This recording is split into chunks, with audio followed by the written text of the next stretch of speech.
ಬದಲಾದ ಬದುಕು ಮಸಾಜ್ ಹಿಂದಿನ ರಹಸ್ಯ. ನನ್ನ ಹೆಸರು ಪಲ್ಲವಿ. ಡಾಕ್ಟರ್ ಆಗೋ ಕನಸು ಕಂಡಿದ್ದೆ, ಆದರೆ ಅನಿವಾರ್ಯವಾಗಿ ಮದುವೆಯಾದೆ. ಗಂಡನನ್ನು ಪ್ರೀತಿಸಿದೆ, ಆದರೆ ನನ್ನ ಮೈಮೇಲೆ ಮೂಡಿದ ವಿಚಿತ್ರ ಗುರುತುಗಳು ನನ್ನನ್ನು ಅಪರಾಧಿ ಸ್ಥಾನದಲ್ಲಿ ನಿಲ್ಲಿಸಿದ್ದವು. ಮಸಾಜ್ ಹೆಸರಿನಲ್ಲಿ ನನ್ನನ್ನೇ ಮಂಪರಿಗೆ ತಳ್ಳುತ್ತಿದ್ದ ಆ ಕೆಲಸದವನ ಹಿಂದೆ ಅಡಗಿದ್ದ ಅಸಲಿ ಸತ್ಯ ಏನು? ಅವನ ಪ್ರೀತಿಯ ಕುತಂತ್ರ ನನ್ನ ಬದುಕನ್ನು ಹೇಗೆ ಬದಲಾಯಿಸಿತು? ಕಣ್ಣೀರ ಕಥೆಯ ಹಿಂದೆ ಅಡಗಿದೆ ಅನಿರೀಕ್ಷಿತ ತಿರುವು. ತಿಳಿಯಲು ಕಾದು ನೋಡಿ. ಮಾಯಾ ಮಸಾಜ್ ಪ್ರೀತಿಯ ಕುತಂತ್ರ. ನನ್ನ ಹೆಸರು ಪಲ್ಲವಿ.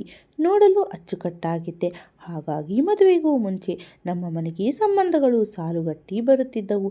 ನಾನು ಅಪ್ಪ ಅಮ್ಮನಿಗೆ ಒಬ್ಬಳೇ ಮಗಳು. ನನ್ನ ಮಗಳು ದೊಡ್ಡ ಡಾಕ್ಟರ್ ಆಗಬೇಕು, ಸಮಾಜದಲ್ಲಿ ಒಳ್ಳೆಯ ಹೆಸರು ಮಾಡಬೇಕು ಅನ್ನೋದು ನನ್ನ ತಂದೆಯ ದೊಡ್ಡ ಕನಸಾಗಿತ್ತು. ಆದರೆ ಅಮ್ಮನ ಯೋಚನೆಯೇ ಬೇರೆ ಇತ್ತು. ಬಂದಿರೋ ಒಳ್ಳೊಳ್ಳೆ ಸಂಬಂಧಗಳನ್ನು ಕೈಬಿಡಬೇಡ, ಓದಿದ್ದು ಸಾಕು, ಮದುವೆಯಾಗು ಎಂದು ಸದಾ ಪೀಡಿಸುತ್ತಿದ್ದರು. ನಾನು ಅಮ್ಮನಿಗೆ ಎಷ್ಟೇ ಹೇಳಿದರೂ ಅವಳು ಕೇಳುತ್ತಿರಲಿಲ್ಲ. ಅಮ್ಮ ಮೊದಲು ನಾನು ಡಾಕ್ಟರ್ ಓದಿ ಮುಗಿಸುತ್ತೇನೆ, ಆಮೇಲೆ ಮದುವೆಯ ಬಗ್ಗೆ ಯೋಚನೆ ಮಾಡೋಣ ಅಂದರು. ನೀನು ಮೊದಲು ಮದುವೆಯಾಗು, ಆಮೇಲೆ ಬೇಕಿದ್ದರೆ ನೀನು ಓದನ್ನು ಮುಂದುವರೆಸು ಎಂದು ಹಠ ಹಿಡಿದಳು. ಅಪ್ಪ ಮಾತ್ರ ನನ್ನ ಓದಿನ ಪರವಾಗಿಯೇ ಇದ್ದರು. ಕೊನೆಗೆ ಅಮ್ಮ ಒಂದು ಉಪಾಯ ಮಾಡಿದಳು. ಒಬ್ಬ ಬಾಬಾನ ಹತ್ತಿರ ಹೋಗಿ, ನನ್ನ ಮಗಳು ಮತ್ತು ಗಂಡ ಮದುವೆಗೆ ಒಪ್ಪುತ್ತಿಲ್ಲ, ಅವಳು ಓದಬೇಕು ಅಂತಿದ್ದಾಳೆ, ಅವರಿಬ್ಬರ ಮನಸ್ಸು ಬದಲಾಗುವಂತೆ ಏನಾದರೂ ಮಾಡಿ ಎಂದು ಕೇಳಿಕೊಂಡಳು. ಆ ಬಾಬಾ ಅಮ್ಮನಿಂದ 2,000 ರೂಪಾಯಿ ಪಡೆದು ಒಂದು ರಕ್ಷಾ ಯಂತ್ರವನ್ನು ಮಂತ್ರಿಸಿ ಕೊಟ್ಟರು. ಇದನ್ನು ನಿನ್ನ ಗಂಡನ ಕೈಗೆ ಕಟ್ಟು, ತಕ್ಷಣ ಅವರು ಮದುವೆಗೆ ಒಪ್ಪಿಕೊಳ್ಳುತ್ತಾರೆ ಅಂದರು. ಅಮ್ಮ ಮನೆಗೆ ಬಂದು ಅಪ್ಪನಿಗೆ ಆ ಯಂತ್ರ ಕಟ್ಟಿದಳು. ವಿಚಿತ್ರ ಅಂದರೆ ಅಪ್ಪನ ಗೆಳೆಯರಿಬ್ಬರು ಮಗನ ಸಂಬಂಧ ತಂದಾಗ ಮದುವೆ ಅಂದಮೇಲೆ ಓದಬಹುದು ಬಿಡು ಅನ್ನೋ ಮಾತಿಗೆ ಅಪ್ಪ ತಕ್ಷಣ ಒಪ್ಪಿಗೆ ಕೊಟ್ಟು ಬಿಟ್ಟರು. ಹೀಗೆ ಅನಿವಾರ್ಯವಾಗಿ ನನ್ನ ಮದುವೆ ಮನೋಜ್ ಜೊತೆ ಅದ್ಧೂರಿಯಾಗಿ ನಡೆಯಿತು. ಮನೋಜ್ ಅವರದ್ದು ತುಂಬ ಶ್ರೀಮಂತ ಕುಟುಂಬ. ಅವರ ಮನೆ ಮತ್ತು ಆಸ್ತಿ ನೋಡಿ ನನಗಂತೂ ಆಶ್ಚರ್ಯವಾಗಿತ್ತು. ಮದುವೆಯಾದ ಮೇಲೆ ನಮಗಾಗಿ ಒಂದು ಸಪರೇಟ್ ಬಂಗಲೆಯನ್ನೇ ಕೊಟ್ಟರು. ನನ್ನ ಗಂಡ ಮನೋಜ್ ಸದಾ ಬಿಸ್ನೆಸ್ ಕೆಲಸಗಳಲ್ಲಿ ಮುಳುಗಿರುತ್ತಿದ್ದರು. ಹಾಗಾಗಿ ನನ್ನ ಸೇವೆಗಾಗಿ ಮತ್ತು ಮನೆಯ ಕೆಲಸಕ್ಕಾಗಿ ಆಳುಗಳನ್ನು ನೇಮಿಸಿದ್ದರು. ಅಲ್ಲಿ ಕೆಲಸದಕ್ಕೆ ಒಬ್ಬಾಕೆ ನನ್ನ ಅಗತ್ಯಗಳನ್ನು ನೋಡಿಕೊಳ್ಳುತ್ತಿದ್ದಾದರೂ ಅವಳು ಅಷ್ಟೇನು ನಂಬಿಕಸ್ಥಳಾಗಿರಲಿಲ್ಲ. ಅಷ್ಟರಲ್ಲಿ ಶಂಕರ್ ಅನ್ನೋ ಕೆಲಸದವನು ನನ್ನ ಹತ್ತಿರ ಆತ್ಮೀಯವಾಗಿ ಮಾತನಾಡಲು ಶುರು ಮಾಡಿದ್ದ. ನಾನು ಈ ಮನೆಯಲ್ಲಿ ಎಷ್ಟು ವರ್ಷಗಳಿಂದ ಇದ್ದೇನೆ, ನನ್ನನ್ನು ಇವರು ಕೆಲಸದವನಂತೆ ನೋಡದೆ ಮನೆಯ ಸದಸ್ಯನಂತೆ ಕಾಣುತ್ತಾರೆ ಎಂದು ನಂಬಿಕೆ ಹುಟ್ಟಿಸಿದ್ದ. ನಾನು ಕೂಡ ಅವನಿಗೆ ಸ್ವಲ್ಪ ಹೆಚ್ಚಿನ ಮರ್ಯಾದೆ ಕೊಡಲು ಶುರು ಮಾಡಿದ್ದೆ. ಒಂದು ದಿನ ಮಧ್ಯಾಹ್ನ ನಾನು ಸುಸ್ತಾಗಿ ರೂಮಿನಲ್ಲಿ ಮಲಗಿದ್ದೆ. ಶಂಕರ್ ರೂಮಿಗೆ ಬಂದು, ಅಮ್ಮೋರೇ, ನಾನು ತುಂಬ ಸುಸ್ತಾಗಿರೋ ಹಾಗಿದ್ದೀರಾ, ನಿಮಗೆ ಬೇಜಾರಿಲ್ಲ ಅಂದರೆ ನಿಮ್ಮ ಕಾಲು ಒತ್ತಲ ಎಂದು ಕೇಳಿದಾಗ ಇದನ್ನು ಕೇಳಿ ನನಗೆ ಒಮ್ಮೆಲೆ ಶಾಕ್ ಆಯಿತು. ಇನ್ನು ಚಿಕ್ಕ ವಯಸ್ಸಿನವಳು ನಾನು. ನನ್ನ ಗಂಡನನ್ನು ಬಿಟ್ಟು ಬೇರೆ ಯಾವ ಗಂಡಸರು ನನ್ನನ್ನು ಮುಟ್ಟಿಲ್ಲ. ಕೋಪದಿಂದ ಬೇಡ, ಆಚೆ ಹೋಗು, ಅಪರಿಚಿತರು ನನ್ನನ್ನು ಮುಟ್ಟೋದು ನನಗೆ ಇಷ್ಟವಿಲ್ಲ ಎಂದು ಗದರಿಸಿ ಕಳುಹಿಸಿದೆ. ಅವನು ಮೌನವಾಗಿ ಹೊರಗೆ ಹೋದ. ಆಮೇಲೆ ನನಗೆನಿಸಿತು, ಬಹುಶಃ ಅವನು ಅತ್ತೆಯ ಮನೆಯಲ್ಲೂ ಹೀಗೆ ಕೆಲಸ ಮಾಡಿಕೊಟ್ಟು ರೂಢಿಯಾಗಿರಬಹುದು. ನಾನು ಸ್ವಲ್ಪ ಜಾಸ್ತಿ ಕಠೋರವಾಗಿ ನಡೆದುಕೊಂಡೇನೋ ಅಂತ. ಅವನಿಗೆ ಅಷ್ಟು ಕಠೋರವಾಗಿ ಬೈದ ಮೇಲೆ ನನಗೆ ಮನಸ್ಸಿನಲ್ಲಿ ಒಂಥರ ಸಂಕಟ ಶುರುವಾಗಿತ್ತು. ನೋಡಲು ಶಂಕರ್ ತುಂಬ ಸಾಚಾ ಮನುಷ್ಯನಂತೆ ಕಾಣುತ್ತಿದ್ದ. ಸುಮ್ಮನೆ ಅವನಿಗೆ ನೋವು ಮಾಡಿಬಿಟ್ಟೆನಲ್ಲ ಅಂತ ಅನಿಸತೊಡಗಿತ್ತು. ಪಾಪ, ಅವನು ಸಣ್ಣ ವಯಸ್ಸಿನವನು, ನೋಡಲು ಕೂಡ ಲಕ್ಷಣವಾಗಿಯೇ ಇದ್ದಾನೆ. ನನ್ನ ಕಾಲಲ್ಲೂ ಒತ್ತಲು ಅಂದಿದ್ದು ಸಹಾಯ ಮಾಡೋ ಉದ್ದೇಶದಿಂದ ಇರಬಹುದು. ಆದರೂ ನನ್ನ ಗಂಡನಿಗೆ ಗೊತ್ತಾದರೆ ಏನಾಗುತ್ತದೆ ಅನ್ನೋ ಭಯ ನನ್ನನ್ನು ಕಾಡುತ್ತಿತ್ತು ಎಂದು ಸುಮ್ಮನಾದೆ. ಮಾರನೇ ದಿನ ಮತ್ತೆ ಶಂಕರ್ ನನ್ನ ಕೋಣೆಗೆ ಬಂದ. ಅದೇ ವಿನಯದಿಂದ, ಅಮ್ಮೋರೇ, ಇವತ್ತಾದರೂ ನಿಮ್ಮ ಕಾಲು ಒತ್ತಲ ಎಂದು ಮತ್ತೆ ಕೇಳಿದ. ಆ ದಿನ ಕೆಲಸದ ಒತ್ತಡವೋ ಅಥವಾ ಏನೋ ನನಗೆ ವಿಪರೀತ ಸುಸ್ತಾಗಿ ಈ ಬಾರಿ ನಾನು ಬೇಡ ಎನ್ನಲಿಲ್ಲ. ಸರಿ ಒತ್ತು ಎಂದು ಕಾಲುಗಳನ್ನು ಮಂಚದ ಕೆಳಗೆ ಇಳಿಸಿದೆ. ನಾನು ಒಪ್ಪಿದ್ದನ್ನು ನೋಡಿ ಅವನ ಮುಖದಲ್ಲಿ ಎಲ್ಲಿಲ್ಲದ ಸಂಭ್ರಮ. ಅವನು ನನ್ನ ಪಾದಗಳನ್ನು ಎಷ್ಟು ಮೃದುವಾಗಿ ನಿಧಾನವಾಗಿ ಮಸಾಜ್ ಮಾಡಲು ಶುರು ಮಾಡಿದನೆಂದರೆ ನನಗೆ ಗೊತ್ತಿಲ್ಲದಂತೆ ಒಂದು ರೀತಿಯ ಅಮಲೇರಿ ನಿದ್ದೆ ಹತ್ತಿತ್ತು. ನಾನು ತೂಕಡಿಸುವುದನ್ನು ನೋಡಿ ಶಂಕರ್, ಅಮ್ಮೋರೇ, ನಿಮಗೆ ನಿದ್ದೆ ಬರ್ತಾ ಇದೆ, ಹಾಯಾಗಿ ಮಲಗಿಕೊಳ್ಳಿ ಅಂದ. ನಾನು ಮಲಗಿದ್ದು ಎಷ್ಟು ಹೊತ್ತೋ ಗೊತ್ತಿಲ್ಲ. ಕಣ್ಣು ಬಿಟ್ಟು ನೋಡಿದರೆ ಶಂಕರ್ ಇನ್ನೂ ನನ್ನ ಪಾದಗಳನ್ನು ಒತ್ತುತ್ತಲೇ ಇದ್ದ. ಅವನ ನಿಷ್ಠೆ ಕಂಡು ನನಗೆ ಮರುಕವಾಗಿತ್ತು. ತಕ್ಷಣ ಪರ್ಸ್ ತೆಗೆದು ಅವನಿಗೆ ಒಂದಿಷ್ಟು ಹಣ ಕೊಡಲು ಹೋದರೆ ಅವನು ವಿನಯದಿಂದ ನಿರಾಕರಿಸಿದ. ನನಗೆ ನೀವು ಕೊಡುತ್ತಿರೋ ಸಂಬಳವೇ ಸಾಕಮ್ಮ, ಈ ಹೆಚ್ಚುವರಿ ದುಡ್ಡು ಕೊಟ್ಟು ನನ್ನನ್ನು ಸಂಕೋಚಕ್ಕೆ ತಳ್ಳಬೇಡಿ ಎಂದ. ಆದರೆ ನಾನು ಬಿಡಲಿಲ್ಲ. ಇಲ್ಲ ಶಂಕರ್, ನೀನು ಇಷ್ಟು ಹೊತ್ತು ಕಷ್ಟಪಟ್ಟು ಕೆಲಸ ಮಾಡಿದ್ದೀಯ, ಇದು ನಿನ್ನ ಪರಿಶ್ರಮಕ್ಕೆ ಸಿಕ್ಕ ಪ್ರತಿಫಲ, ಇಟ್ಟುಕೋ ಎಂದು ಬಲವಂತ ಮಾಡಿಕೊಟ್ಟೆ. ಅವನು ಅದನ್ನು ಪಡೆದು ಹೊರಹೋದ. ನನ್ನ ಗಂಡ ಮನೋಜ್ ಪ್ರತಿ ರಾತ್ರಿ ಕೆಲಸ ಮುಗಿಸಿ ಬರುವಾಗ ತುಂಬ ತಡವಾಗುತ್ತಿತ್ತು. ನಾನು ಯಾಕೋ ಅತಿಯಾದ ಸುಸ್ತು, ನಿದ್ದೆ ಬಾರದೆ ಒದ್ದಾಡುತ್ತಿದ್ದೆ. ಹಾಗಾಗಿ ಸಂಜೆ ಮತ್ತೊಬ್ಬ ಕೆಲಸದವಳನ್ನು ಕರೆದು ಶಂಕರ್ನನ್ನು ನನ್ನ ರೂಮಿಗೆ ಕಳುಹಿಸು ಎಂದು ಹೇಳಿದೆ. ಅವನು ಬಂದ ಮೇಲೆ, ಶಂಕರ್, ನಿನ್ನು ಎಣ್ಣೆ ಹಾಕಿ ಮಸಾಜ್ ಮಾಡಿದರೆ ನನಗೆ ಚೆನ್ನಾಗಿ ನಿದ್ದೆ ಬರುತ್ತದೆ. ನನ್ನ ಗಂಡ ಬರುವವರೆಗೂ ನೀನು ಮಸಾಜ್ ಮಾಡು ಅಂದೆ. ಅವನು ಖುಷಿಯಿಂದ, ಖಂಡಿತ ಅಮ್ಮೋರೆ, ನಾನು ನಿಮ್ಮ ನಂಬಿಕಸ್ಥ ಸೇವಕ. ನೀವು ಹೇಳಿದ ಹಾಗೆ ಕೆಲಸ ಮಾಡುತ್ತೇನೆ, ನಿಮ್ಮ ದಣಿವು ಪೂರ್ತಿ ದೂರ ಮಾಡುತ್ತೇನೆ ಎಂದ.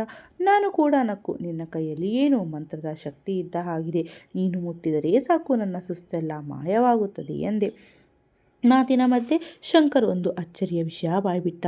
ಅಮ್ಮೋರಿ, ನಿಮ್ಮ ಅತ್ತೆಯವರು ಕೂಡ ಆಗಾಗ ನನ್ನ ಕೈಯಿಂದ ಹೀಗೆ ಮಸಾಜ್ ಮಾಡಿಸಿಕೊಳ್ಳುತ್ತಿದ್ದರು ಅಂದ. ಇದನ್ನು ಕೇಳಿ ನನಗೆ ಒಂದು ಕ್ಷಣ ಆಘಾತವಾಯಿತು. ನನ್ನ ಅತ್ತೆ ಅಂಥವರ, ನಂಬಲು ಅಸಾಧ್ಯ ಇಲ್ಲ ಅನಿಸುತ್ತದೆ. ಆದರೆ ಈ ಶಂಕರ್ ಸುಳ್ಳು ಹೇಳುವವನಂತೆ ಕಾಣುತ್ತಿಲ್ಲ. ಈ ಮನೆಗೆ ಬಂದು ತಿಂಗಳಾಗಿದ್ದರೂ ನಾನು ಪ್ರತಿಯೊಬ್ಬರನ್ನೂ ಗಮನಿಸಿದ್ದೆ. ಮೊದಲಿನಿಂದ ಕೆಲಸದವಳು ಬರೀ ಸುಳ್ಳುಗಾರ್ತಿ, ಚಾಡಿ ಹೇಳುವವಳು ಅಂತ ಅವಳನ್ನು ದೂರ ಇಟ್ಟಿದ್ದೆ. ಆದರೆ ಶಂಕರ್ ಹಳೆಯ ಕೆಲಸದವನಾಗಿದ್ದರಿಂದ ಅವನ ಮೇಲೆ ನನಗೆ ನಂಬಿಕೆ ಇತ್ತು. ಹಾಗಾಗಿ ಅವನು ದಿನ ನನ್ನ ರೂಮಿಗೆ ಬರಲು ಶುರು ಮಾಡಿದ್ದ. ಶಂಕರ್ ದಿನ ನನ್ನ ಕೋಣೆಗೆ ಬರುತ್ತಿದ್ದರೂ ಅವನ ನಡತೆಯಲ್ಲಿ ಯಾವುದೇ ಕೆಟ್ಟ ಉದ್ದೇಶ ಕಾಣಿಸುತ್ತಿರಲಿಲ್ಲ. ಯಾವಾಗಲೂ ಕಣ್ಣುಗಳು ಕೆಳಕ್ಕೆ ಬಿಟ್ಟುಕೊಂಡು ಅತ್ಯಂತ ವಿನಯದಿಂದ ನನ್ನ ಕೈಕಾಲು ಒತ್ತುತ್ತಿದ್ದ. ಇದು ಹೀಗೆಯೇ ಮುಂದುವರೆದಿತ್ತು. ಒಂದು ದಿನ ನಾನು ನನ್ನ ಗಂಡ ಮನೋಜ್ ಹತ್ತಿರ, ನಾವು ಮದುವೆಯಾಗಿ ಇಷ್ಟು ದಿನ ಆಯಿತು, ಎಲ್ಲೂ ಹೊರಗಡೆ ಹೋಗೇ ಇಲ್ಲವಲ್ಲ ಎಂದು ಬೇಸರದಿಂದ ಕೇಳಿದೆ. ಅದಕ್ಕೆ ಮನೋಜ್, ಪಲ್ಲವಿ, ಮದುವೆಯಾದಾಗಿನಿಂದ ನೀನು ಯಾವಾಗಲೂ ಮಲಗೇ ಇರುತ್ತೀಯ. ನಾನು ರಾತ್ರಿ ಮನೆಗೆ ಬಂದಾಗ ನೀನು ಗಾಢ ನಿದ್ರೆಯಲ್ಲಿ ಇರುತ್ತೀಯ. ಹಗಲಿನಲ್ಲಿ ನಿನಗೆ ಗೊತ್ತೇ ಇದೆ, ನನಗೆ ಉಸಿರಾಡಲು ಪುರುಸೊತ್ತಿರಲಿಲ್ಲ. ನನಗಾಗಿ ನೀನು ಸ್ವಲ್ಪ ಹೊತ್ತು ಎಚ್ಚರವಾಗಿ ಇರಬಾರದೆ ಎಂದರು. ಆಗ ನನಗೆ ಜ್ಞಾನೋದಯವಾಯಿತು. ಶಂಕರ್ ಮಸಾಜ್ ಮಾಡುವುದರಿಂದಲೇ ನನಗೆ ಅತಿಯಾದ ನಿದ್ದೆ ಬಂದು ಗಂಡನ ಜೊತೆ ಕಳೆಯಬೇಕಾದ ಸಮಯವನ್ನೆಲ್ಲ ನಿದ್ದೆಯಲ್ಲೇ ಕಳೆದು ಹೋಗುತ್ತಿದೆ ಎಂದು ಅರ್ಥವಾಗಿತ್ತು. ಇನ್ನು ಮುಂದೆ ಹೀಗಾಗಬಾರದು. ಇವತ್ತು ರಾತ್ರಿ ಹೀಗಾದರೂ ಮಾಡಿ ಎಚ್ಚರವಾಗಿರಬೇಕು. ಶಂಕರ್ ಹತ್ತಿರ ಮಸಾಜ್ ಮಾಡಿಸಿಕೊಳ್ಳಬಾರದು ಎಂದು ಗಟ್ಟಿಯಾಗಿ ತೀರ್ಮಾನಿಸಿದೆ. ಸಂಜೆ ಶಂಕರ್ ರೂಮ್ಗೆ ಬಂದಾಗ, ಇವತ್ತು ಮಸಾಜ್ ಬೇಡ ಶಂಕರ್, ನಾನು ಇವತ್ತು ಮಲಗುವುದಿಲ್ಲ. ನನ್ನ ಗಂಡ ಬರುವವರೆಗೂ ಎಚ್ಚರವಾಗಿರಬೇಕು. ನೀನು ಹೋಗು ಎಂದು ಕಳುಹಿಸಿಕೊಟ್ಟೆ. ಅವತ್ತು ಸಂಜೆ ವಿಶೇಷವಾಗಿ ರೆಡಿಯಾಗಬೇಕು ಅನಿಸಿತ್ತು. ಸ್ನಾನ ಮುಗಿಸಿ ಮದುವೆಯಲ್ಲಿ ಉಟ್ಟಿದ್ದ ರೇಷ್ಮೆ ಸೀರೆಯನ್ನು ಉಟ್ಟು ಮೈ ತುಂಬ ಒಡವೆಗಳನ್ನು ಧರಿಸಿ ಅಚ್ಚುಕಟ್ಟಾಗಿ ಅಲಂಕಾರ ಮಾಡಿಕೊಂಡೆ. ನಮ್ಮ ರೂಮನ್ನು ಹೂಗಳಿಂದ ಸಿಂಗರಿಸಿ ಮೊದಲ ರಾತ್ರಿಯಂತೆ ಸಜ್ಜುಗೊಳಿಸಿದೆ. ಮದುಮಗಳಂತೆ ಗಂಡನಿಗಾಗಿ ಹಾಸೆ ಮೇಲೆ ಕೂತು ಕಾಯತೊಡಗಿದ್ದೆ. ಅಷ್ಟರಲ್ಲಿ ಶಂಕರ್ ಮತ್ತೆ ರೂಮಿಗೆ ಬಂದು ಮಸಾಜ್ ಮಾಡಲ್ಲ ಅಂದ.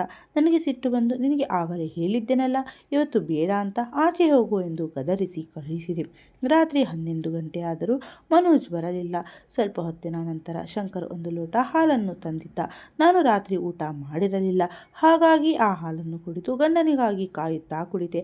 ಆದರೆ ಆ ಹಾಲು ಕುಡಿದ ಕೆಲವೇ ಕ್ಷಣಗಳಲ್ಲಿ ನನ್ನ ಕಣ್ಣುಗಳು ಭಾರವಾಗಿ ನನಗೆ ಗೊತ್ತಿಲ್ಲದೆ ನಿದ್ದೆಗೆ ಜಾರಿದ್ದೆ. ಬೆಳಗ್ಗೆ ಕಣ್ಣು ಬಿಟ್ಟಾಗ ಶಂಕರ್ ರೂಮಿಗೆ ಬಂದು, ಅಮ್ಮೋರೆ ತಿಂಡಿ ತರಲ್ಲ ಎಂದು ಕೇಳಿದ. ನಾನು ಗಾಬರಿಂದ ಎದ್ದು ಪಕ್ಕದಲ್ಲಿ ನೋಡಿದರೆ ಮನೋಜ್ ಇರಲಿಲ್ಲ. ಶಂಕರ್ ಮೆಲ್ಲಗೆ ಹೇಳಿದ, ಯಜಮಾನರಿಗೆ ತುಂಬ ಅರ್ಜೆಂಟ್ ಕೆಲಸ ಇತ್ತಂತೆ, ಹಾಗಾಗಿ ಬೆಳಗ್ಗೆ ಬೇಗನೆ ತಿಂದು ಆಫೀಸ್ಗೆ ಹೋದರು. ಇದನ್ನು ಕೇಳಿ ನನ್ನ ಮನಸ್ಸು ಚೂರು ಚೂರಾದಂತಾಗಿತ್ತು. ಅವರಿಗಾಗಿ ಅಷ್ಟು ತಯಾರ ಮಾಡಿಕೊಂಡಿದ್ದರು. ನಾನು ಯಾವಾಗ ನಿದ್ದೆ ಮಾಡಿದನೋ ದೇವರಿಗೇ ಗೊತ್ತು. ನಾನು ಶಂಕರ್ನಿಗೆ ಟೀ ತರಲು ಹೇಳಿದೆ. ಅವನು ಹೋದ ಮೇಲೆ ನನ್ನ ದೇಹವನ್ನು ನೋಡಿ ನನಗೆ ದಿಗಿಲಾಗಿತ್ತು. ಯಾಕೆಂದರೆ ರಾತ್ರಿ ನಾನು ರೇಷ್ಮೆ ಸೀರೆ ಮತ್ತು ಒಡವೆಗಳನ್ನು ಧರಿಸಿ ಮಲಗಿದ್ದೆ. ಆದರೆ ಈಗ ನನ್ನ ಮೈ ಮೇಲೆ ಬೇರೆ ಬಟ್ಟೆಗಳಿದ್ದವು. ನನಗೆ ತಲೆ ಭಾರವಾಗತೊಡಗಿತ್ತು. ಆ ರಾತ್ರಿ ಏನಾಯಿತು? ನನ್ನ ಬಟ್ಟೆ ಬದಲಾಗಿದ್ದು ಹೇಗೆ? ರೂಮಿನಲ್ಲಿ ಯಾರಾದರೂ ಇದ್ದರಾ? ಈ ಪ್ರಶ್ನೆಗಳು ನನ್ನ ತಲೆಯನ್ನು ಕೊರೆಯತೊಡಗಿದ್ದವು. ಭಯದಿಂದ ಎದೆ ಬಡಿತ ಜೋರಾಗಿತ್ತು. ಇಡೀ ದೇಹ ಭಾರವಾದಂತೆ ಭಾಸವಾಗುತ್ತಿತ್ತು. ಶಂಕರ್ ಟೀ ತಂದಾಗ ನನಗೆ ನಿಲ್ಲುವ ಶಕ್ತಿಯೂ ಇರಲಿಲ್ಲ. ಅವನನ್ನೇ ಕಾಲು ಒತ್ತಲು ಹೇಳಿದೆ. ಅವನು ಹಾಸಿಗೆಯ ಬಳಿ ಬಂದು ಮೆಲ್ಲಗೆ ನನ್ನ ಕಾಲುಗಳನ್ನು ಒತ್ತಲು ಶುರು ಮಾಡಿದ.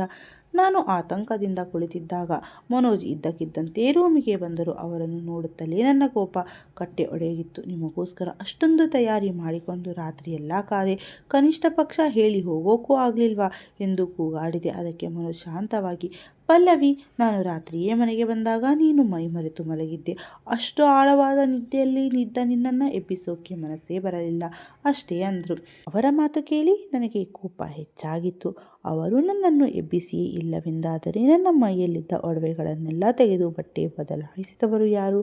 ರಾತ್ರಿಯೆಲ್ಲ ಮಲಗಿದ್ದರೂ ನನ್ನ ದೇಹ ಯಾಕೆ ಇಷ್ಟೊಂದು ಸುಸ್ತಾಗುತ್ತಿದೆ? ಈ ಪ್ರಶ್ನೆಗಳು ನನ್ನನ್ನು ಕಾಡತೊಡಗಿದ್ದವು. ಮನೋಜ್ ಮುಂದುವರೆಸಿದರು. ಸರಿ ಬಿಡು, ಇವತ್ತು ನನಗೊಂದು ಮುಖ್ಯವಾದ ಕೆಲಸವಿದೆ. ಹಾಗಾಗಿ ರಾತ್ರಿ ಬರೋದು ತಡವಾಗುತ್ತದೆ. ನನಗೆ ಮತ್ತೆ ಬೇಸರವಾಯಿತು. ಆದರೆ ಅವರು, ಈಗ ನನ್ನ ಬಳಿ ಒಂದು 3-4 ಗಂಟೆಯ ಸಮಯವಿದೆ. ಬೇಕಿದ್ದರೆ ಹೊರಗಡೆ ಹೋಗಿ ಬರಬಹುದು ಅಂದಾಗ ನನ್ನ ಮೂಡ್ ತಕ್ಷಣ ಬದಲಾಗಿತ್ತು. ಮದುವೆಯಾದ ಮೇಲೆ ಮೊದಲ ಬಾರಿಗೆ ಅವರು ನನ್ನನ್ನು ಹೊರಗಡೆ ಕರೆದುಕೊಂಡು ಹೋಗುತ್ತಿದ್ದರು. ನಾನು ಬೇಗನೆ ರೆಡಿಯಾಗಲು ಶುರು ಮಾಡಿದೆ. ಮನೋಜ್ ಕಾರಿನಲ್ಲಿ ನನಗೆ ಕಾಯುತ್ತಿದ್ದರು. ನಾನು ರೂಮಿನಿಂದ ಹೊರಬರುವಾಗ ಶಂಕರ್ ಎದುರಾದ. ಅಮ್ಮೋರೆ, ಹೊರಗೆ ಹೋಗುತ್ತಿದ್ದೀರಾ ಎಂದು ಕೇಳಿದ. ನಾನು ಹೌದು ಅಂದಾಗ ಅವನು ಮೆಲ್ಲಗೆ, ಅಮ್ಮೋರೆ, ನಾನು ನಿಮ್ಮ ಮನೆಯವನು ಅಂತ ತಿಳಿದು ಒಂದು ಮಾತನ್ನು ಹೇಳುತ್ತೇನೆ. ನಿಮ್ಮ ದೇಹ ಇವತ್ತು ತುಂಬ ಸುಸ್ತಾಗಿದೆ. ಇವತ್ತು ನೀವು ಹೊರಗೆ ಹೋಗುವುದು ಅಷ್ಟೊಂದು ಒಳ್ಳೆಯದಲ್ಲ ಅಂದ. ಅವನ ಮಾತಿಗೆ ನನಗೆ ವಿಪರೀತ ಸಿಟ್ಟು ಬಂತು. ನೋಡು ಶಂಕರ್, ನೀನು ಈ ಮನೆಯ ಕೆಲಸದವನು. ನನ್ನ ಪತಿ ಆಗಲು ಪ್ರಯತ್ನಿಸಬೇಡ. ನಾನು ನನ್ನ ಗಂಡನ ಜೊತೆ ಹೊರಗೆ ಹೋಗೋಕೆ ನಿನ್ನ ಪರ್ಮಿಷನ್ ಬೇಕಾಗಿಲ್ಲ. ನಿನ್ನ ಕೆಲಸ ಏನಿದೆಯೋ ಅಷ್ಟನ್ನು ಮಾತ್ರ ನೋಡ್ಕೋ ಎಂದು ಗದರಿಸಿ ಹೊರಬಂದೆ. ಮನೋಜ್ ನನ್ನನ್ನು ಹೊರಗೆ ಕರೆದುಕೊಂಡು ಹೋಗಿ ಸುತ್ತಾಡಿಸಿ ಊಟ ಮಾಡಿಸಿ ರಾತ್ರಿ ಮನೆಗೆ ಬಿಟ್ಟರು. ಅವರು ಮತ್ತೆ ಕೆಲಸಕ್ಕೆ ಹೋದರು. ನಾನು ಮನೆಗೆ ಬಂದಾಗ ಇಡೀ ಮೈಕೈ ನೋವಿನಿಂದ ನರಳುತ್ತಿತ್ತು. ಬಹುಶಃ ನನ್ನ ದೇಹ ಆ ಮಸಾಜ್ಗೆ ಒಗ್ಗಿಕೊಂಡಿತ್ತು ಎನಿಸುತ್ತದೆ. ಸಂಜೆಯಾದ ಕೂಡಲೇ ಶಂಕರ್ ನೀಡುವ ಆ ಮಸಾಜ್ಗಾಗಿ ನನ್ನ ಒಡಲು ಅಪಹಪಿಸುತ್ತಿತ್ತು. ಆದರೆ ನಾನು ಅವನಿಗೆ ಅಷ್ಟು ಕಠೋರವಾಗಿ ಬೈದಿದ್ದರಿಂದ ಅವನು ನನ್ನ ಮುಂದೆ ಬರಲೇ ಇಲ್ಲ. ಇವತ್ತು ಮಸಾಜ್ ಮಾಡಲ್ಲ ಎಂದು ಕೇಳಲೂ ಇಲ್ಲ. ಅವನು ಬರಲಿಲ್ಲ. ಕೊನೆಗೆ ನಾನೇ ನೋವು ತಡೆಯಲಾರದೆ ಕೆಲಸದವಳನ್ನು ಕರೆದು ಶಂಕರ್ನನ್ನು ಕಳುಹಿಸುವಂತೆ ಹೇಳಿದೆ. ಸ್ವಲ್ಪ ಹೊತ್ತಿನ ನಂತರ ಶಂಕರ್ ರೂಮಿಗೆ ಬಂದು ಮೌನವಾಗಿ ತನ್ನ ಪಾದಗಳನ್ನು ಒತ್ತಲು ಶುರು ಮಾಡಿದ. ಅವನು ಒಂದು ಮಾತು ಆಡದೇ ಇರುವುದನ್ನು ನೋಡಿ ನನಗೆ ಮುಜುಗರವಾಗಿತ್ತು. ಶಂಕರ್ ಆವಾಗ ಏನಾಯ್ತೋ ಗೊತ್ತಿಲ್ಲ, ಸಡನ್ನಾಗಿ ಸಿಟ್ಟು ಬಂತು. ಹೊರಗೆ ಹೋಗೋ ಗಡಿಬೇಡಿಯಲ್ಲಿದ್ದೆ, ಹಾಗೆ ಮಾತನಾಡಿದೆ. ದಯವಿಟ್ಟು ನನ್ನನ್ನು ಕ್ಷಮಿಸು ಎಂದು ಕೇಳಿಕೊಂಡೆ. ಆಗ ಅವನು ನನಗೆ ಅನಿಸಿದ್ದನ್ನು ನಾನು ಹೇಳಿದೆ. ಅವನ ಯಜಮಾನಿಯಾಗಿದ್ದರೂ ಅವನ ಕೈಗುಣಕ್ಕೆ ನಾನು ಸೋತಿ ಹೋಗಿದ್ದೆ. ನಾನು ಅವನಿಗೆ ಸಂಬಳ ನೀಡುವ ಮಾಲೀಕಳಾಗಿದ್ದರೂ ನನ್ನಲ್ಲಿ ಇನ್ನೂ ಮಾನವೀಯತೆ ಜೀವಂತವಾಗಿತ್ತು. ಶಂಕರ್ ನಮ್ಮ ಮನೆಯವನಂತೆ ಇದ್ದವನು. ಹಾಗಾಗಿ ಅಷ್ಟು ಕೆಟ್ಟದ್ದಾಗಿ ಮಾತನಾಡಬಾರದಿತ್ತು ಎಂದು ನಾನು ಅವನ ಬಳಿ ಕ್ಷಮೆ ಕೇಳಿದೆ. ಅವನು ನಮ್ಮಂತೆಯೇ ಒಬ್ಬ ಮನುಷ್ಯ ತಾನೇ. ನನ್ನ ಮಾತು ಕೇಳಿದ ಶಂಕರ್ ತುಂಬ ವಿನಯದಿಂದ ತಲೆಬಗ್ಗಿ, ಅಮ್ಮೋರೆ, ನಾನು ನಿಮ್ಮ ಸೇವಕ. ಈ ಕೆಲಸಕ್ಕೆ ನಿಮ್ಮಿಂದ ಸಂಬಳ ಪಡೆಯುತ್ತಿದ್ದೇನೆ. ಹಾಗಾಗಿ ನೀವು ನನ್ನ ಮೇಲೆ ಎಷ್ಟೇ ಕೋಪ ಮಾಡಿಕೊಂಡರೂ ಅದನ್ನು ಕೇಳಿಸಿಕೊಳ್ಳುವ ಹಕ್ಕು ನನಗಿದೆ. ನೀವು ಕ್ಷಮೆ ಕೇಳುವ ಅಗತ್ಯವಿಲ್ಲ ಅಂದ. ಅವನ ಮಾತು ಕೇಳಿ ನಾನು ಸುಮ್ಮನಾದೆ. ಆದರೆ ಇನ್ನು ಮುಂದೆ ಅವನ ಜೊತೆ ಇಷ್ಟು ಕಠೋರವಾಗಿ ನಡೆದುಕೊಳ್ಳಬಾರದು ಎಂದು ಮನಸ್ಸಿನಲ್ಲಿಯೇ ನಿರ್ಧರಿಸಿದೆ. ಅವತ್ತು ತಡರಾತ್ರಿಯವರೆಗೂ ಶಂಕರ್ ನನಗೆ ಮಸಾಜ್ ಮಾಡುತ್ತಲೇ ಇದ್ದ. ಅವನ ಕೈಸ್ಪರ್ಶಕ್ಕೆ ನಾನು ಮತ್ತೇರಿದವಳಂತೆ ಗಾಢವಾದ ನಿದ್ದೆಗೆ ಜಾರಿದೆ. ಪ್ರತಿ ರಾತ್ರಿಯಂತೆ ಅಂದು ಕೂಡ ನನ್ನ ಗಂಡ ಮನೋಜ್ ಯಾವಾಗ ಮನೆಗೆ ಬಂದರೂ ಅವರ ಪಕ್ಕದಲ್ಲಿ ಬಂದು ಮಲಗಿದ್ದಾರೋ ನನಗೆ ಯಾವುದರ ಪ್ರಜ್ಞೆಯೂ ಇರಲಿಲ್ಲ. ಬೆಳಗ್ಗೆ ಕಣ್ಣು ಬಿಟ್ಟಾಗ ಮನೋಜ್ ಅದಾಗಲೇ ಸ್ನಾನ ಮುಗಿಸಿ ಕೆಲಸಕ್ಕೆ ಹೋಗಲು ಸಿದ್ಧರಾಗುತ್ತಿದ್ದರು. ನಾನು ಆಶ್ಚರ್ಯದಿಂದ ಅವರನ್ನೇ ನೋಡುತ್ತಾ ಕುಳಿತೆ. ಇತ್ತೀಚಿನ ದಿನಗಳಲ್ಲಿ ನನಗೇನಾಗುತ್ತಿದೆ? ಇಷ್ಟು ಗಾಢವಾದ ನಿದ್ದೆ ಮಾಡುತ್ತಾ ಇದ್ದೇನೆ ಎಂದು ನನಗೆ ಆತಂಕ ಶುರುವಾಗಿತ್ತು. ಶಂಕರ್ ಮಾಡಿದ ಆ ಮಸಾಜ್ ನನ್ನನ್ನು ಲೋಕವನ್ನೇ ಮರೆಸುವಂತೆ ನಿದ್ದೆಗೆ ತಳ್ಳುತ್ತಿತ್ತು. ನನ್ನ ಗಂಡ ಕೋಣೆಗೆ ಬರುವ ಸಮಯವನ್ನು ತಿಳಿಯದಂತೆ ನಾನು ಅಷ್ಟೊಂದು ಪ್ರಜ್ಞಾಹೀನಳಾಗಿ ಮಲಗುತ್ತಿದ್ದೆ. ಆ ಕೆಲಸದವನ ಕೈಯಲ್ಲಿ ಏನೋ ಮಾಟ ಮಂತ್ರದ ಶಕ್ತಿ ಇರಬೇಕು ಎಂದು ನಾನು ಪದೇ ಪದೇ ಯೋಚಿಸುತ್ತಿದ್ದೆ.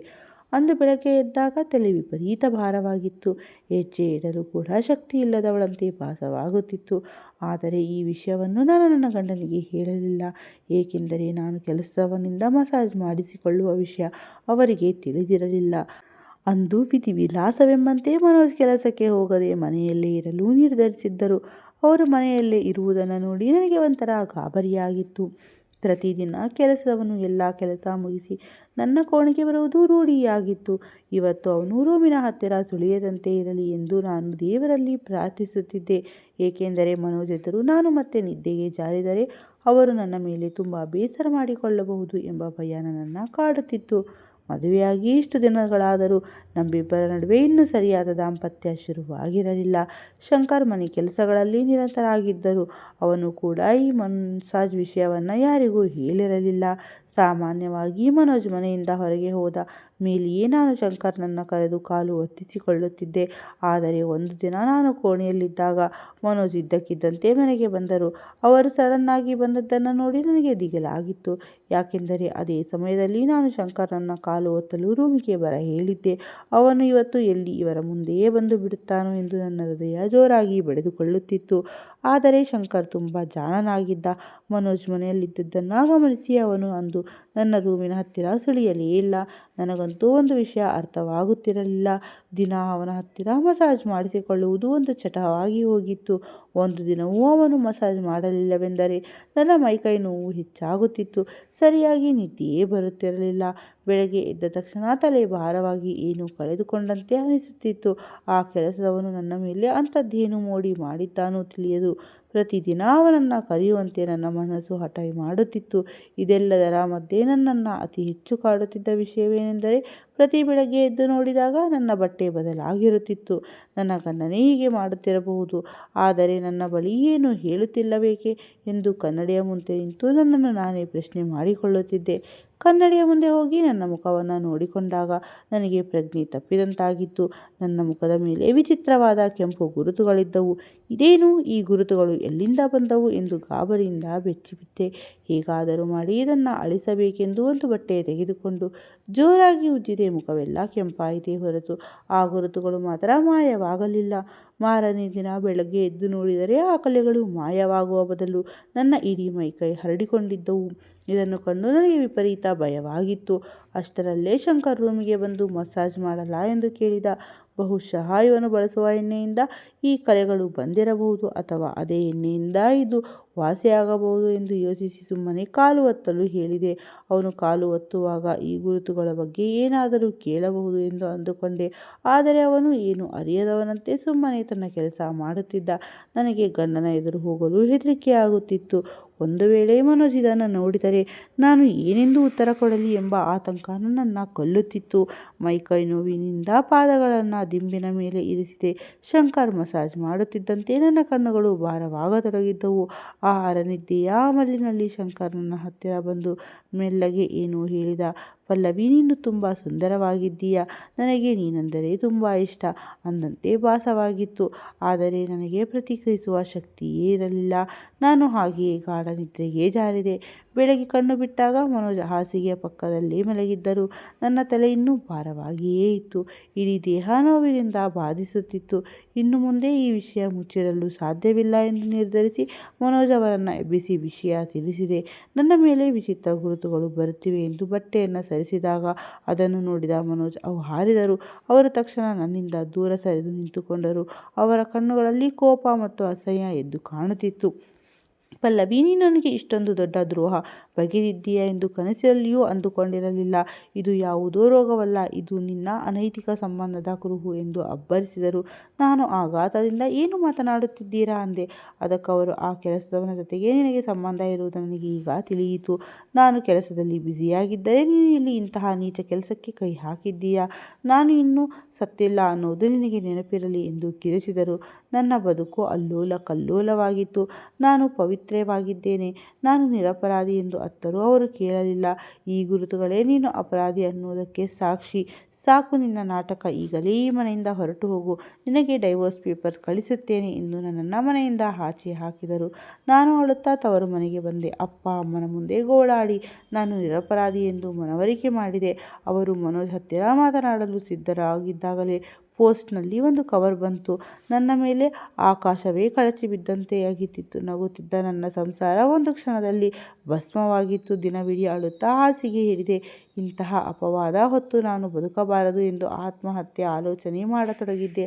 ಅಷ್ಟರಲ್ಲೇ ಒಂದು ದಿನ ಅಮ್ಮ ಕೋಣೆಗೆ ಬಂದು, ಪಲ್ಲವಿ, ಯಾರೋ ನಿನ್ನನ್ನು ನೋಡಲು ಬಂದಿದ್ದಾರೆ ಅಂದರು. ಬಹುಶಃ ನನ್ನ ಪತಿತನ ತಪ್ಪಿನ ಅರಿವಾಗಿ ಬಂದಿರಬಹುದು ಎಂಬ ಆಸೆಯಿಂದ ನಾನು ಓಡುತ್ತಾ ಹೊರಬಂದೆ. ಅಮ್ಮ ಯಾರೋ ಬಂದಿದ್ದಾರೆ ಅಂದಾಗ ಮನೋಜ್ ಅವರೇ ತನ್ನ ತಪ್ಪಿಗೆ ನನ್ನನ್ನು ಕರೆದುಕೊಂಡು ಹೋಗಲು ಬಂದಿರಬಹುದು ಎಂದು ಸಂಭ್ರಮದಿಂದ ಓಡಿ ಬಂದೆ. ಆದರೆ ಅಲ್ಲಿ ನಿಂತಿದ್ದನ್ನು ಕಂಡು ಆಘಾತವಾಯಿತು. ಅಲ್ಲಿ ನಿಂತಿದ್ದು ನನ್ನ ಗಂಡನಲ್ಲ, ಬದಲಾಗಿ ನನ್ನ ಇಡೀ ಜೀವನವನ್ನು ಅಸ್ತವ್ಯಸ್ತಗೊಳಿಸಿದ ಆ ಕೆಲಸದವನು ಶಂಕರ್. ಅವನನ್ನು ನೋಡಿ ನನಗೆ ಎಲ್ಲಿಲ್ಲದ ಕೋಪ ಬಂತು. ನೀನು ಏಕೆ ಇಲ್ಲಿಗೆ ಬಂದೆ ಎಂದು ಕಿರುಚಿದೆ. ಅದಕ್ಕೆ ಅವನು ಮೌನವಾಗಿ, ಪಲ್ಲವಿ, ನಿನ್ನ ಮೈಯಲ್ಲಿರೋ ಆ ಕಲೆಗಳ ಬಗ್ಗೆ ನನಗೆ ಗೊತ್ತು ಅಂದ. ಅವನ ಮಾತಿನಿಂದ ನನಗೆ ಅನುಮಾನ ಬಂತು. ತಕ್ಷಣ ಅವನ ಕುತ್ತಿಗೆ ಪಟ್ಟಿಗೆ ಹಿಡಿದು ಎಳೆದಾಡುತ್ತಾ, ನನ್ನ ಪತಿ ನನ್ನ ಮೇಲೆ ಇಂತಹ ಕೊಳಕು ಆರೋಪ ಮಾಡಲು ನೀನೇ ಕಾರಣ ಅಲ್ವಾ? ಏನಿದು ಗುರುತುಗಳು ನಿನಗೆ ಹೇಗೆ ಗೊತ್ತು ಎಂದು ಕೆನ್ನೆಗೆ ಬಾರಿಸಿದೆ. ಆಗ ಅವನು 2 ಕೈಗಳನ್ನು ಹಿಡಿದು ಶಾಂತವಾಗಿ ಹೇಳಿದ, ನನ್ನ ಹೆಸರು ವಿಕ್ರಮ್. ನಾನು ನಿನ್ನ ಜೊತೆ ಕನಕ ವಿಶ್ವವಿದ್ಯಾಲಯದಲ್ಲಿ ಮೆಡಿಕಲ್ ಓದುತ್ತಿದ್ದವನು. ನನಗೆ ಒಂದು ಕ್ಷಣ ಏನೂ ಅರ್ಥವಾಗಲಿಲ್ಲ. ಅವನು ಮುಂದುವರೆಸಿದ, ನಾನು ನಿನ್ನನ್ನು ಪ್ರಾಣಕ್ಕಿಂತ ಹೆಚ್ಚಾಗಿ ಪ್ರೀತಿಸುತ್ತಿದ್ದೇನೆ. ನಾನು ದೊಡ್ಡ ಡಾಕ್ಟರ್ ಆಗಿ ನಿಮ್ಮ ಮನೆಗೆ ಸಂಬಂಧ ತರಬೇಕೆಂದು ಕಾಯುತ್ತಿದ್ದೆ. ಆದರೆ ನೀನು ಮದುವೆಯಾಗುತ್ತಿದ್ದೀಯಾ ಅನ್ನೋ ಸುದ್ದಿ ತಿಳಿದು ನನಗೆ ದಿಕ್ಕು ತೋಚದಂತಾಗಿತ್ತು. ನನ್ನ ಪ್ರೀತಿ ಬೇರೆಯವರಿಗೆ ಬಿಟ್ಟುಕೊಡಲು ನನಗೆ ಇಷ್ಟವಿರಲಿಲ್ಲ. ಅದಕ್ಕಾಗಿಯೇ ನಿನ್ನ ಗಂಡನ ಮನೆಗೆ ಕೆಲಸದವನಂತೆ ಸೇರಿಕೊಂಡೆ. ನಿನ್ನ ಹತ್ತಿರ ಇರಲು ಮಸಾಜ್ ಮಾಡುವ ನೆಪ ಹೂಡಿಕೊಂಡೆ. ಪ್ರತಿ ರಾತ್ರಿ ನಾನು ನಿನಗೆ ಕೊಡುತ್ತಿದ್ದ ಹಾಲಿನಲ್ಲಿ ಗಾಢವಾದ ನಿದ್ದೆ ಬರುವ ಮತ್ತು ದೇಹ ತಟಸ್ಥವಾಗುವ ಔಷಧಿಯನ್ನು ಬೆರೆಸುತ್ತಿದ್ದೆ. ಅದಕ್ಕೆ ನಿನಗೆ ಅಷ್ಟು ಬೇಗ ಮಲಗುತ್ತಿದ್ದೆ. ನಾನು ದಂಗಾಗಿ ಹೋದೆ. ಹಾಗಾದರೆ ನನ್ನ ಗಂಡನ ಜೊತೆ ಎಂದು ಕೇಳಿದಾಗ, ಹೌದು, ನೀನು ನನ್ನವಳು ಅನ್ನೋ ಹಠದಿಂದ ನಿನ್ನ ಗಂಡ ನಿನ್ನ ಹತ್ತಿರ ಬರದಂತೆ ಮಾಡಿದ್ದೆ. ಆದರೆ ನಿನ್ನ ಅನುಮತಿ ಇಲ್ಲದೆ ನಿನ್ನ ದೇಹವನ್ನು ನಾನು ಮುಟ್ಟಿಲ್ಲ. ನಾನು ನಿನ್ನ ಮನಸ್ಸನ್ನು ಪ್ರೀತಿಸುತ್ತೇನೆ ಹೊರತು ಕೇವಲ ದೇಹವನ್ನಲ್ಲ.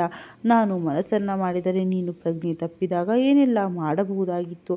ಆದರೆ ನಾನೊಬ್ಬ ವೈದ್ಯನಾಗಿ ಅಷ್ಟು ಕೆಳಮಟ್ಟಕ್ಕೆ ಇಳಿಯುವುದಿಲ್ಲ ಎಂದ. ನನ್ನ ಮೈಮೇಲಿನ ಗುರುತುಗಳ ಬಗ್ಗೆ ಕೇಳಿದಾಗ ಅವನು ನಗುತ್ತಾ, ನಾನು ಡಾಕ್ಟರ್ ಆಗಿರುವುದರಿಂದ ನನಗೆ ಸಣ್ಣ ಇಂಜೆಕ್ಷನ್ ಆಗುವಂತಹ ಪುಡಿಯನ್ನು ಆಹಾರದಲ್ಲಿ ಬೆರೆಸಿದ್ದೆ. ಎಷ್ಟು ದಿನ ಅಂತ ನಾನು ಹೀಗೆ ಕೆಲಸವನಾಗಿ ಕಳ್ಳನಂತೆ ಇರಲಿ? ನಿನ್ನ ಗಂಡನಿಗೆ ಅನುಮಾನ ಬರಲಿ, ಅವನು ನಿನ್ನನ್ನು ದೂರ ಮಾಡಲಿ ಅಂತಲೇ ನಾನು ಹೀಗೆ ಮಾಡಿದ್ದೆ ಎಂದು ಒಪ್ಪಿಕೊಂಡ. ನನ್ನ ಬದುಕು ಹಾಳಾಗಲು ಇವನೇ ಕಾರಣ ಎಂದು ಮೊದಲಿಗೆ ಕೋಪ ಬಂದರು. ಅವನ ಪ್ರೀತಿಯ ಆಳ ನೋಡಿ ನನಗೆ ಆಶ್ಚರ್ಯವಾಗಿತ್ತು. 1 ವರ್ಷಗಳ ಕಾಲ ನಾನು ಅವನನ್ನು ಶಿಕ್ಷಿಸಿ ನಂತರ ನಡೆದ ಎಲ್ಲ ಸತ್ಯವನ್ನು ನನ್ನ ಗಂಡ ಮನೋಜ್ ಅವರಿಗೆ ತಿಳಿಸಿದೆ. ಮನೋಜ್ ಪರಿಸ್ಥಿತಿಯನ್ನು ಅರಿತುಕೊಂಡು ದಾಂಪತ್ಯದಲ್ಲಿ ಈ ಸಂಬಂಧಕ್ಕಿಂತ ವಿಕ್ರಮ್ನ ಅಪ್ಪಟ ಪ್ರೀತಿಯೇ ನಿನಗೆ ಸೂಕ್ತ ಎಂದು ಹೇಳಿ ನನಗೆ ವಿಚ್ಛೇದನ ನೀಡಿ ವಿಕ್ರಮ್ ಜೊತೆ ಮದುವೆ ಮಾಡಿಸಿದರು. ಇಂದು ನಾನು ಮತ್ತು ವಿಕ್ರಮ್ ಇಬ್ಬರೂ ವೈದ್ಯರಾಗಿ ಒಂದೇ ಆಸ್ಪತ್ರೆಯಲ್ಲಿ ಕೆಲಸ ಮಾಡುತ್ತಿದ್ದೇವೆ. ಹಳೆ ಘಟನೆಗಳನ್ನು ಮರೆತು ಹೊಸ ಜೀವನವನ್ನು ಸಂತೋಷದಿಂದ ನಡೆಸುತ್ತಿದ್ದೇವೆ. ಸ್ನೇಹಿತರೆ, ಈ ಕಥೆ ನಿಮಗೆ ಇಷ್ಟವಾಗಿದ್ದರೆ ಲೈಕ್ ಮಾಡಿ ಮತ್ತು ಶೇರ್ ಮಾಡಿ. ಇಂತಹ ಇನ್ನಷ್ಟು ಆಸಕ್ತಿದಾಯಕ ಕಥೆಗಳಿಗಾಗಿ ನಮ್ಮ ಚಾನಲನ್ನು ಮರೆಯದೇ ಸಬ್ಸ್ಕ್ರೈಬ್ ಮಾಡಿಕೊಳ್ಳಿ. ಮತ್ತೆ ಮುಂದಿನ ಕಥೆಯೊಂದಿಗೆ ಸಿಗೋಣ. ಅಲ್ಲಿಯವರೆಗೂ ಆರೋಗ್ಯವಾಗಿರಿ, ಖುಷಿಯಾಗಿರಿ. ಧನ್ಯವಾದಗಳು.